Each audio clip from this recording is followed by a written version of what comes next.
আপনাদের সামনে আলোচনা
উনি নিরলসভাবে কাজ করে চলবেন এই কথা কয়টি বলে আমি আমার কথা অনুরোধ করছি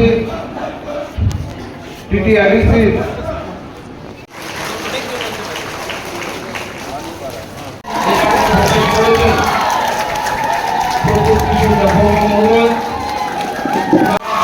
সকলের প্রিয় মাননীয় শিক্ষক মহোদয়, ওনাকে আমি আসন গ্রহণ করার জন্য অনুরোধ করছি।